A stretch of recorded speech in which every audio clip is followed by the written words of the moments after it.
You are watching night 2 of the Republican National Convention in Milwaukee. With the GOP ticket officially set, the party is now unifying behind Donald Trump and his new running mate, J.D. Vance. The pair expected to make another appearance tonight.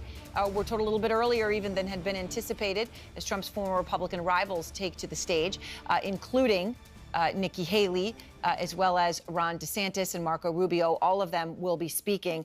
Just the importance of this, Shermichael, when you talk about the job that they have to do. Obviously, most people watching, many people watching, are people who are open to supporting Trump, or, I mean, there's others who are, but that's the base of your audience. So can Nikki Haley or Ron DeSantis really say anything that's going to get, say, that 20% of Haley voters that continue to vote for her even after she got out of the race to actually vote for Trump? I think so, Aaron. I think you just need a sliver of those voters to move them over. I think there's going to be some Republican-leaning independents that lean towards the right. Maybe they're more moderate. They're looking to someone like a Nikki Haley or maybe even a DeSantis to make that compelling argument for why Donald Trump and J.D. Vance could carry the conservative mantle forward for the next 4 years. That's a far better alternative if you're a conservative than Joe Biden and Kamala Harris. And so I do think an argument can be made tonight. All right, and I want to ask about the polling in a moment. We do just have some breaking news, though, coming in, some developments on what we know about the shooter in the attempted assassination of Donald Trump. Our chief law enforcement and intelligence analyst, John Miller, joins me now. And, John, you have a lot of new information here about the shooter. Aaron, there's been some developments as the investigation has progressed. You know, what the investigators are telling us is, as far as a motive, a manifesto, the reasoning behind this, the suspect is still a blank slate, but what they have developed is a lot of the background about what happened that day.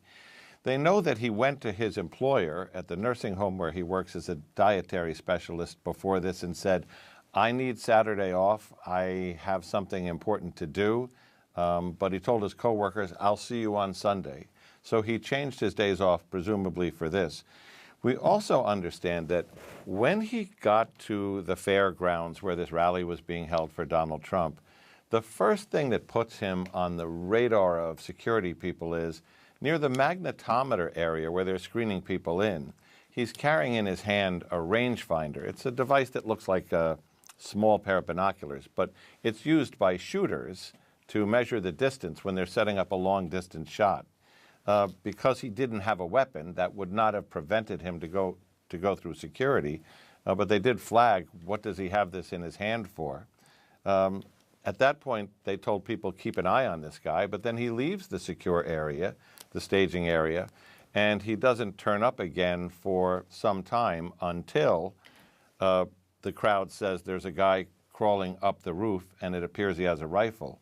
There is an eerie moment in here, Aaron, where he's taking the rangefinder and he's looking through it at the counter-sniper positions. And one of the counter-sniper positions is looking at him through the scope. At this point, there's not a gun in the picture, as I understand it, but they're saying he's looking at us, looking at him. Then when people alert the police and they try to come up the ladder to get him, and he confronts them with the AR-15 gun, they dive for cover. And then a moment later, he opens fire. But a lot of this sounds very spread out. The end of it happens very quickly. The last piece is the search of the car. As we reported last night, 2 remote-controlled IEDs, remote-controlled bombs in the car. The remote control for those devices found on his person on the roof, according to sources.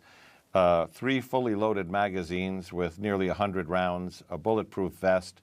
So it raises the question, did he expect to escape from this? And if so, what was all that intended for? What was to happen next? Questions that are still open in the minds of these investigators. Right. I mean, I know that they say they just simply don't have details on motive. I mean, I just saying as a layperson, I understand, if you don't have a gun, then you can go through. Having a rangefinder and still being allowed to go through, I think is jarring for many people watching, that they would have some discretion to say, sorry, you can't bring that in there. So I will admit, That's a really interesting point, because this is a prickly issue, which is, this is in a place where there are a lot of Trump supporters. There are a lot of Trump supporters coming to the rallies. You may have been to these rallies where people show up wearing camouflage. People show up outside the rally with weapons. This is not a weapon. It's a device used by shooters, but also by golfers to measure these distances. And for security people, the Secret Service Uniform Division, to make a decision about you can't come in could actually backfire on the rally organizers and so on. So, So can I ask you one other thing, John? I think and it's important, the context that you just gave about who would be there, the message you'd be sending to others. But then this question, that he goes through the screening and he has the rangefinder, but obviously he ends up with the gun, which he uses on top of the roof. So when does he get the gun and where? So when he leaves that secure area and appears to depart, he goes outside the inner perimeter, outside the outer perimeter to that third layer, which is that, that football field and a half away. I mean, the working theory is he goes to the car, he retrieves the weapon. I don't know how he carries it or conceals it, and then moves towards that building. Yeah. And there's a long time. So wait, can I I'm sorry to interrupt, John. I'm trying to understand, and maybe it is unclear at this time.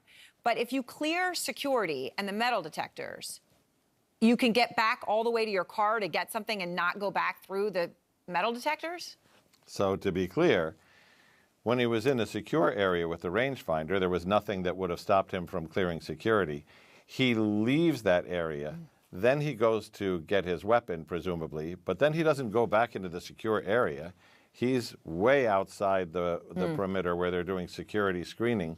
In fact, the people who spot him are among the people who couldn't get into the rally or didn't go through security, who are outside the wall where it's happening and looking in the direction, because you can't see it from there, but you can hear it.